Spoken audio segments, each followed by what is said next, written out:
Right. Good afternoon, everyone. Good evening, wherever you are. Well, here we are this evening here in Barcelona. So we're just gonna have a live session with one of the co-founders of No Urbanet. So we're very excited to be here. So now, here we go. I connect with Albert. So he says that he's trying to connect. So let's see. It might take a couple of seconds. So here we go. Here we are. Here we are. It was much easier than I thought. So do I. So yes, I was a little bit scared about these new technologies. No, because it's one of the things that you always you're trying to connect, or especially when it's the first time, and it's like, well, this is gonna work. But it was much easier than I thought. So how are you anyway? How are you today, Albert? Fine, I'm fine. I'm especially because we are at the end of the day, so it's okay. So after this session, I will stop working and rest a little bit. But no, it's okay. Nice, busy week. Well-deserved day. Sorry, say that again. Nice, busy week. Well, I'm happy that you've had a nice, busy week. Yes. When people tomorrow, that's great. You know that tomorrow is a special day in Catalonia. It's St. George Day, so it will be a more relaxed day. So we will have a walk with my wife, give a rose, give a present. I mean, it's a very nice day here. Okay, for those people that who don't know what Sant Jordi is, before we kick off, what is it about? Because I'm sure people that from other countries that they don't know what it is. Because I know how important it is. But if you could just give us, a couple of sentences what St. George is and how you celebrate it. Well, St. George, first of all, is a saint protector of Catalonia, like in England or in Georgia, in lots of countries. So we celebrate two things at the same time. On one side is a kind of St. Valentine's for us. So it's a day where we share some moments and we give a present to the women we love. I say the women because it's my wife, my daughter, my mother, okay?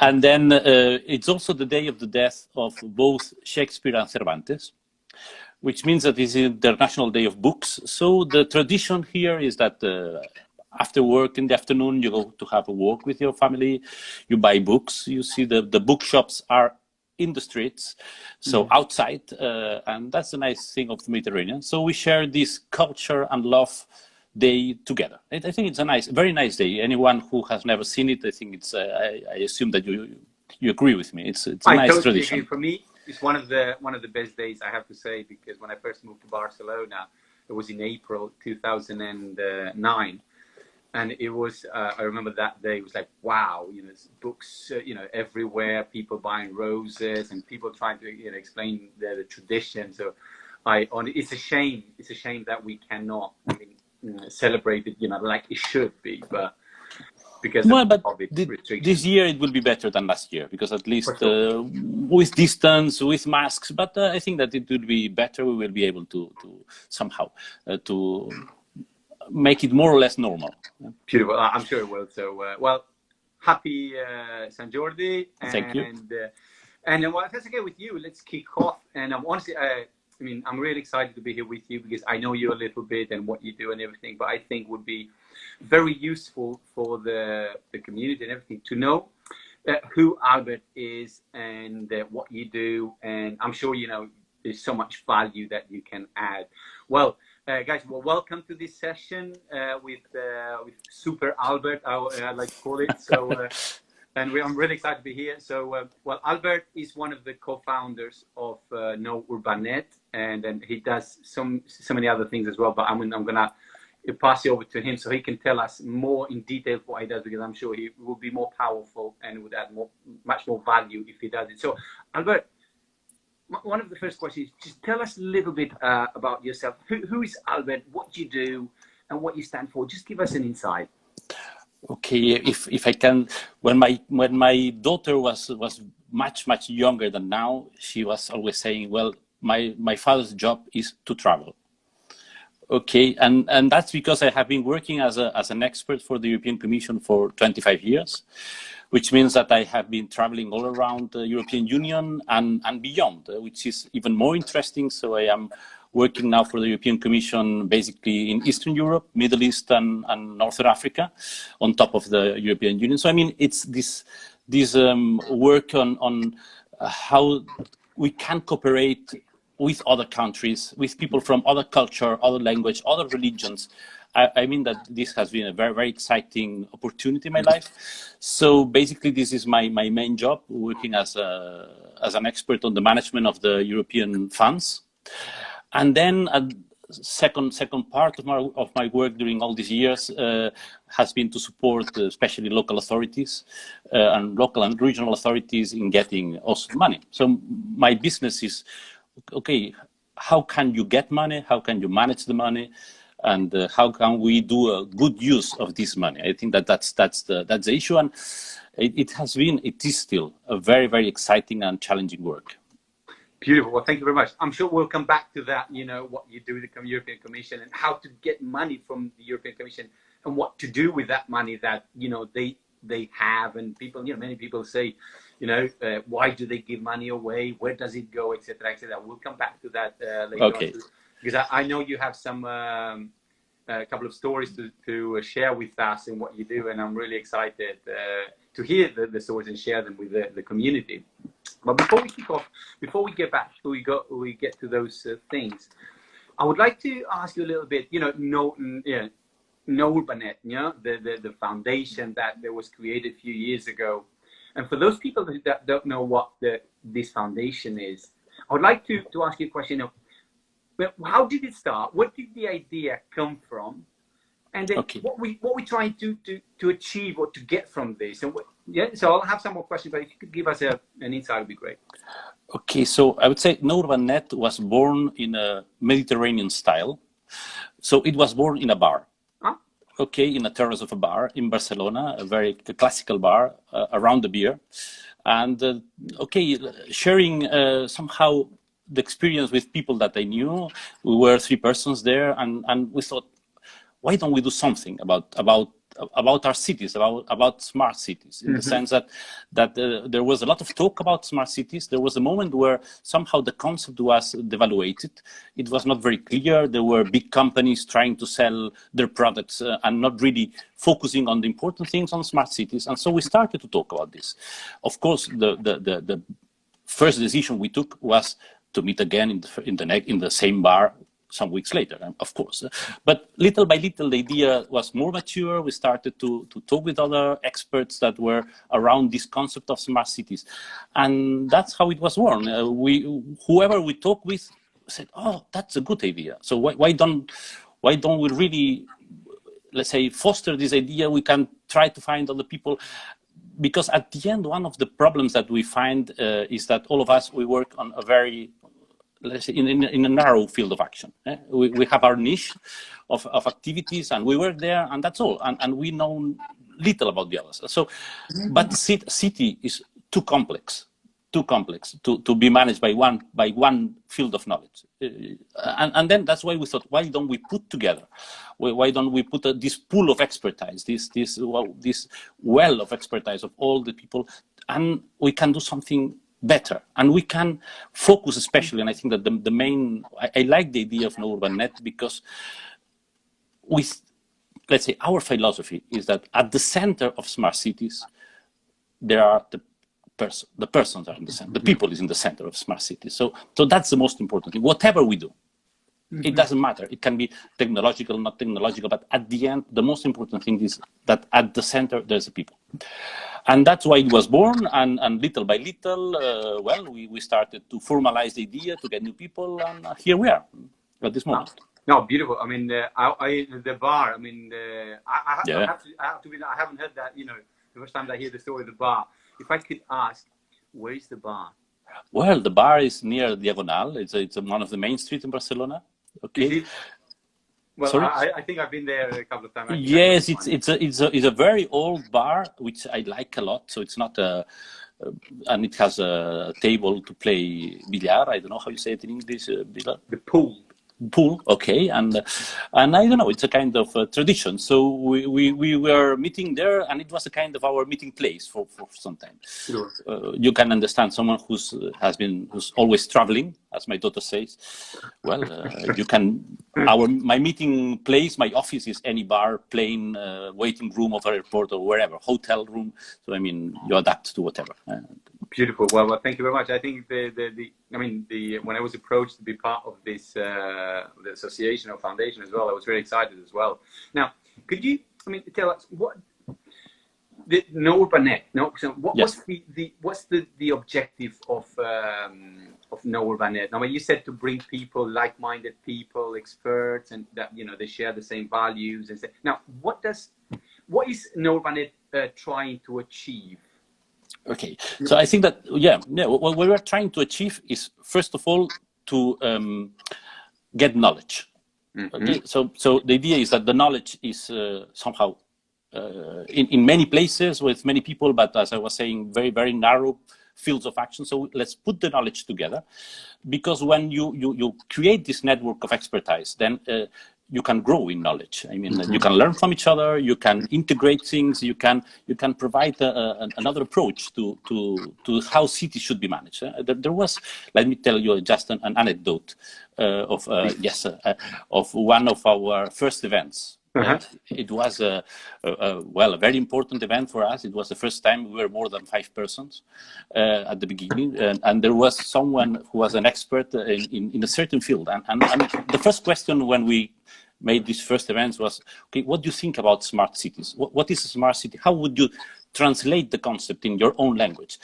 And he translated and he said, for me, smart cities is, I would translate it to Catalan as a city which has seny. Seny means sensible city. So basically, is a city who applies common sense. And what is at the end, that's what we're trying to do, is putting all this common sense together, disseminating the common sense, and especially this idea that, okay, technology is important, is useful only if it is at the service of the citizens. If not, it's useless. I mean, it has no sense. So the most important thing is, okay, let's see which are the needs of the citizens. And for this, you need a wide range of people working together in a team, because everyone has his ideas and can bring new elements on the table. So putting all this knowledge together and disseminate it. So this, we get knowledge and we disseminate knowledge. That would be our main goal. And well, little by little, we have been developing tools to do this. We arrived to an agreement with the university, and then we created a master on smart cities, and now we are disseminating this knowledge around the world. We have No Urbanet experts in this master with, let's say, giving this kind of philosophy to dozens of pupils all around the world. And well, also with these events like the one we are doing today, perhaps more humble, but why not? I mean, well, it's an informal chat, and sharing, adding value, and getting to know what so people get to know what No Urbanet stands for and everything like that. So I think well, everything that I know No Urbanet, there are so many things happening, and I know there are some greater things coming up soon. So I think I'm very excited about this as well. Now, so you said now. I mean, when was the No Urbanet founded? When? Okay, another question, please. Okay, next question. It was 2 years ago. No, some years ago, I think perhaps 3 or 4 years ago. Yeah, something like this. So the number of the experts has now I think there are more than 30 or 40 experts. Yeah, we are 35. Yeah, I mean it's growing little by little. Perhaps the most important thing is that we are starting to get people from other countries, even from other continents, and I think that's important. We started as a kind of a local network, but even with, you see, we put the name in English because we didn't want to be a local network of experts. We wanted to grow. We wanted to share all this. At the end, let's say the challenges of the cities, I don't like to talk about the problems. The challenges of the cities are very similar everywhere, and the experience of putting experts from different places, that's my experience with the European Union, working for the European Commission. When you put people together from different places, then suddenly you realize that, okay, so they are like me, they have the same concerns, the same problems, the same challenges, but what's more interesting, they have different solutions for the same problems. And when we share these different solutions is when you are able to create new, let's say, new ideas, when you can enrich yourself. And that's why I think that No Urban Net is interesting. And even though I am not an expert in cities, I don't know if I am smart, but for sure I'm not expert in cities, that's clear. But at the end, whatever project you have to improve your city, to improve the quality of life of your citizens, there's, for all projects, one common element. Beautiful. Money. That you described. Money. Sorry? Without money. Without money, no project can Beautiful. be. Well, now I'll yes. come back to the funds in a second. Now, the last question in No Urban Net. Yes, where do you see No Urban Net in, I don't know, in 5 years or I don't know, a few years time? I mean, I don't know, where would you say that, okay, we would like to achieve this, or we would like to work towards this, or what do you see? Well, I see, for me, our goal, I think, is that this internationalization that has just started, that it really materializes, that we have experts from all around the world. We would like to be a think tank that can have some influence, especially some influence. What I would really like is that we have some influence in the definition of the policies of the big institutions. For example, I would for me, working for the European Union for 25 years, it would be fantastic that in the next programming period, let's say in 5, 6, 7 years, when the European Union says, okay, which will be our urban agenda 2040? Because now we have a urban agenda 2030. When they will start thinking about the urban agenda 2040, they, among all the stakeholders that they are going to consult, they consult No Urban Net also, and that we can give our humble opinion, and it will be one of the inputs for the definition of these policies. That would be incredible. Yeah. A little bit far away, yeah. No, but that's very ambitious. I think what you said is great to dream big. No, I think so. I think because of the experts and everything that we have in the foundation, I think, well, hey, why not dream big? Start small, but dream big. Yeah, so. Yeah. I mean, if you don't have ambition, then I mean, why not? Absolutely, love it. Beautiful, beautiful. Well, thank you very much. So now I'd like to move on to the next stage, which I'm very excited to hear as well. That you said you work a lot in the European Commission. Now, could you tell us a little bit what you do there? What's your role? And then I've got some follow-up questions. Okay, well, first of all, I would like to just explain for those I don't know who we have exactly in this chat. Even though I see the names and some of them I recognize. Yeah, and I have seen a couple of persons joining that are precisely the people I work with, for example, in Romania, and I see I'm very glad to see them with us today. I mean, what I do is trying to support the managing of the funds in a sound way, so that basically the European Union, what the European Union intends to do with all this money that they give billions of euros to beneficiaries all around Europe and even all around the world. But what for? What are this money for? What is this money for? And this money is intended to support the implementation of long-term strategies. For example, yesterday the European Union decided that they would like to have a cap of 55% on greenhouse emissions before 2030. Okay, so how are we going to do this? Because very nice intentions, but these intentions have to be translated into a reality, and this reality has to, let's say, there has to be a capillary work with everyone. So all the cities in the European Union should strive to get these objectives. So all of them have to be working towards this carbon neutral goal. So, for example, and then the idea is, okay, so let's see what the lower level, what the beneficiaries, what the cities, what the citizens, what the universities, what the associations, what they propose, concrete ideas, what would they do? And then let's give money to test these ideas, to put these ideas into practice. If we got thousands and thousands of beneficiaries of grants all around Europe, using this money with the same goal, then probably we will really move forward achieving this goal. This is part of the work, but then there's something which is, again, common sense, which is, look, for example, the environment knows no borders. No. So, I mean, if we have a very nice environmental policies in Poland, but then Belarus has no money to do this, to go into the same direction, then it's useless. So we need to work also with our neighbors, because our neighbors are there and will continue to be there. So the European Commission put let's say, in place these programs of cross-border cooperation between the countries that are in the external borders of the European Union with the other countries on the other side. And we started to work together. And this is a slow work that started in 2007. So it's now more or less 15 years of work together with these countries. And it's amazing. I can say that it is amazing. And my work is together with other people. I mean, of course, this is a huge work. We are trying to support the bodies, the institutions that manage the billion of euros that is devoted to this in this from now to 2030. And well, that's my work, and I find it really. If not, you cannot do it. If you don't like it, you cannot do it. Absolutely. Well, I mean, you can tell that you're really, you love what you do and everything, because, well, I know you a little bit, and then by the way you explained it as well, I think it's amazing. Now, you said that they have a lot of money, no? In the European Commission, they have, I mean, 1 billion euros, for example, no? Now, I mean, my question, where does this money go? I mean, can you give us another, I don't know, an example, concrete example that, okay, I don't know, this money was given to this, I don't know, this cause or to this, and then have we seen any results, though?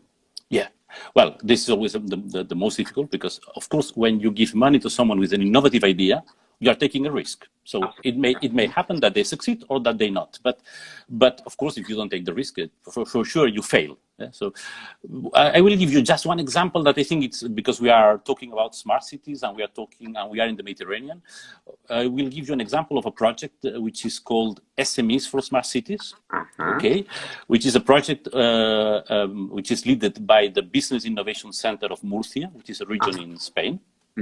And what they are doing precisely is to promote this smart cities concept in the whole Mediterranean. They work in Israel, in Palestine, in Greece, in Italy, in Spain, and they are trying to promote on one side that the cities take this approach of going through the let's say, developing new projects on the area of smart cities, but then they are promoting that whenever there's technology that has to be applied, it is developed, that the innovation comes from the SMEs, from the small and medium enterprises. Even, I would say, from the MSMEs, from the micro, small and medium enterprises. So not to get stuck always with, let's say, big enterprises developing big platforms, etc. I give you an example of a company which is 10 kilometers from home, if you allow me. Please do. I mean, because when you give us examples, I think it's more, it's easier to visualize. So there's a company which is very close to my house. It's a micro company with, I don't know, perhaps 10 employees, 15 employees. And they developed something which might seem very stupid, but you know, when you go into a parking, you have these barriers to open the parking. There's a sensor. They realize that they don't work when the temperature is above 30, 35 degrees, when it's very hot. So, which in the Mediterranean, it's quite often in summer, and if you go to southern and eastern Mediterranean, even more than that. So they developed a sensor which is able to work under very hot conditions. Okay, very small company. And then they discovered that if it works in very hot conditions, it also works in very low temperatures. So you have a company who's selling to Finland, to Norway, to Canada, to Jordan, to Morocco, to Saudi Arabia. I mean, and there's a very stupid in the sense it's very detailed, but one very small company can be world leader on something concrete. But the only thing that they need is a push. They need some support. And this is what the European Union is doing through all these projects. So in this case would be through this Business Innovation Center, supporting SMEs all around the Mediterranean that would be developing perhaps one little thing. But of course, let's say we will reach our green goals with the sum of thousands of little things. Well, little things have a big impact. Yeah, especially if there are a lot of them. And this is the idea. So this capillary distribution of the money throughout thousands of very good ideas everywhere. That's what we are trying to do. Beautiful. I think this sounds great. All right, but no, for someone who is trying to make a difference, no, or to change something, to make the cities better, could be small or big company, or people as well. Now, how can these people get access to those funds, or can they? What would, if you could tell us? I mean, I don't know, a couple of things that they should or shouldn't do to get access, so you have a general idea. Yeah, yes. Well, the first thing is to have a clear vision of where they want to go. I think that's the first thing. So where do I want to go? Which is my strategy. If I am a city, for example, when I meet a mayor, I say, okay, where do you see your city in 10 years? I say, well, I have elections next year. Well, I don't mind. I am not asking where you see yourself as a mayor after the next election. I'm asking you where you see your city in 10 years.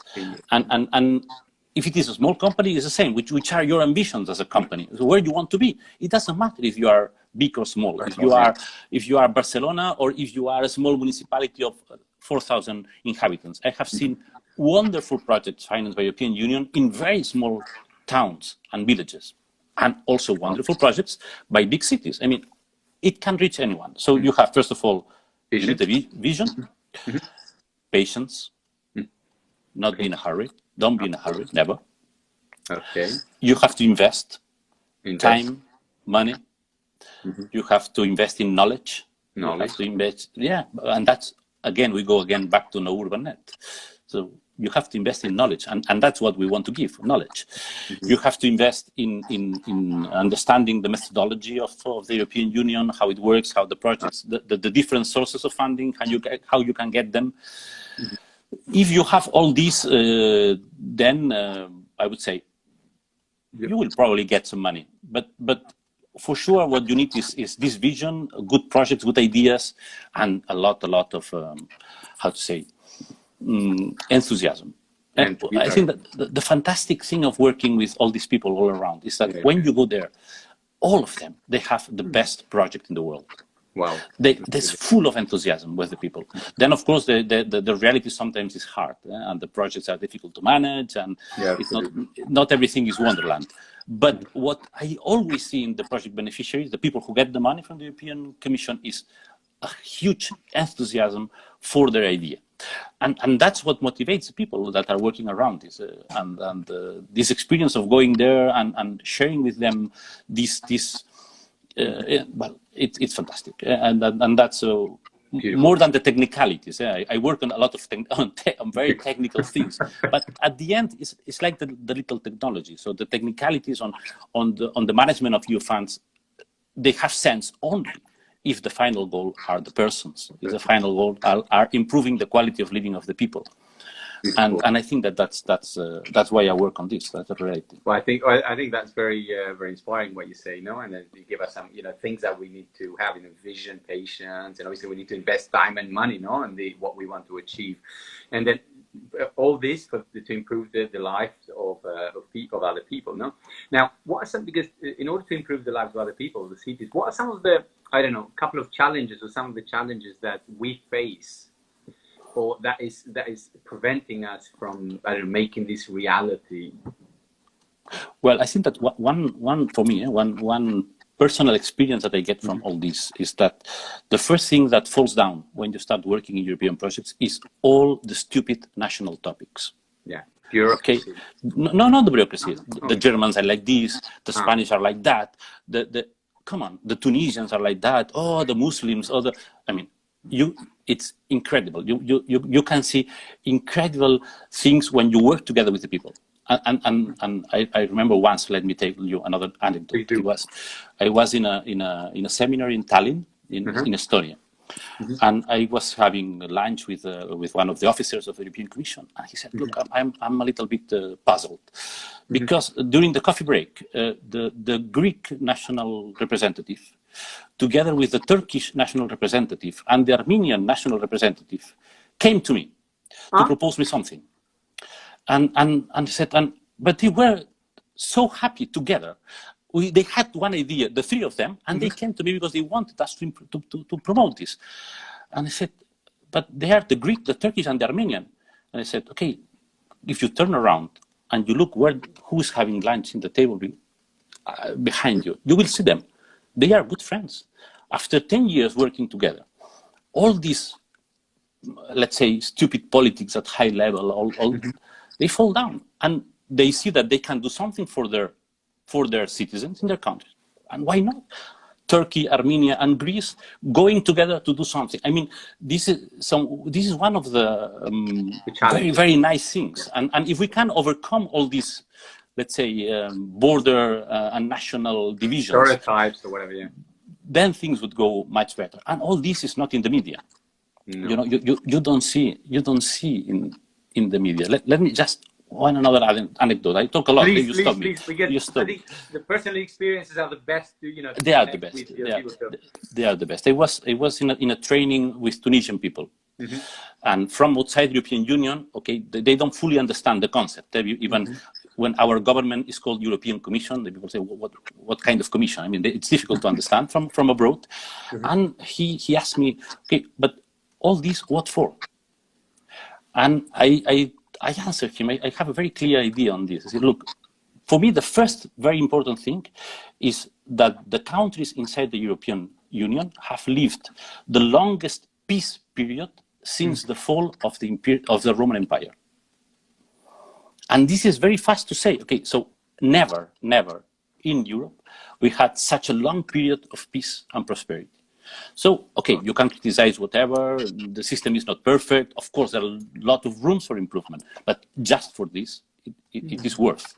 And it's worth to continue working on this direction. And you can do positive things with people when you have peace, when you have war. And, well, unfortunately, also in my work, I have been obliged to see people at war in several countries. One of my colleagues was recruited to go to the war in Armenia some months ago. Fortunately, he came back in good health, but it has to be an experience. But you value more all this when you see what happens when you don't have this. So European Union is a peace builder, is a prosperity builder, and it is full of elements to improve. I mean, it's under construction, but we will succeed. I would say by mid next century, perhaps, but we will succeed. Be patient. Be patient. Don't be in a hurry. I think one of the words I wrote down, patience, I think is very, very important. No, wow, Albert, I cannot believe that it's been 30 minutes already. No. Yeah, I'm sorry. No, because this is great. I mean, in 30 minutes, we've got a lot of, you've given a lot of things, a lot of value as well, a lot of information as well for those people, for people that, want to know more about, I don't know, smart cities or European funds or what Norbanet is. So I think, I think it's brilliant. Now, just final question to wrap it up. Yes. I want to ask you, for those of us or those people that want to do something to improve smart cities. I mean, you could be part of an institution or not.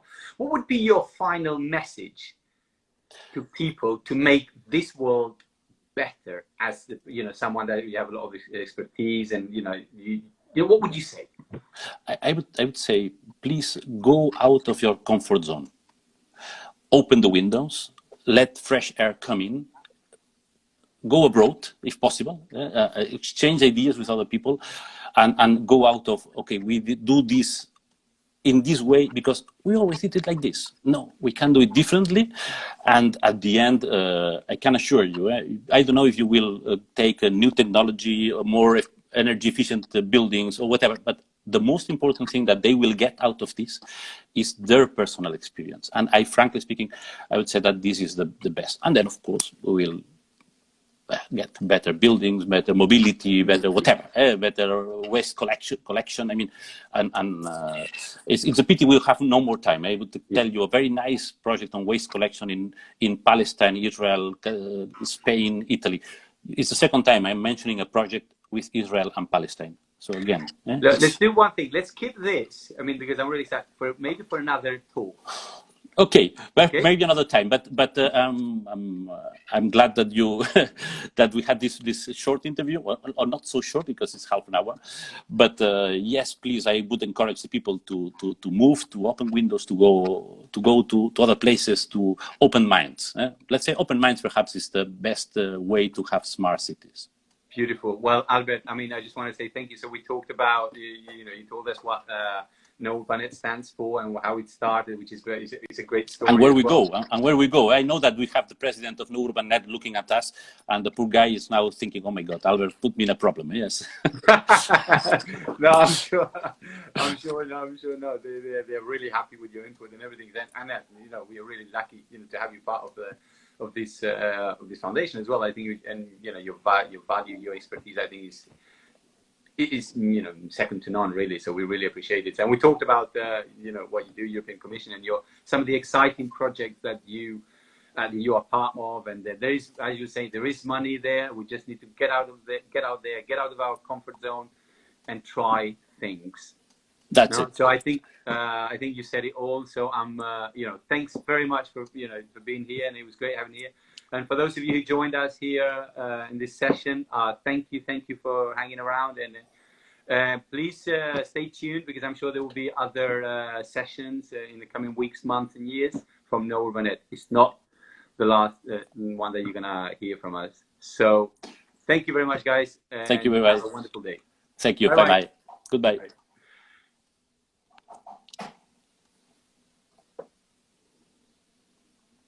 Now I need to find out how we finish it.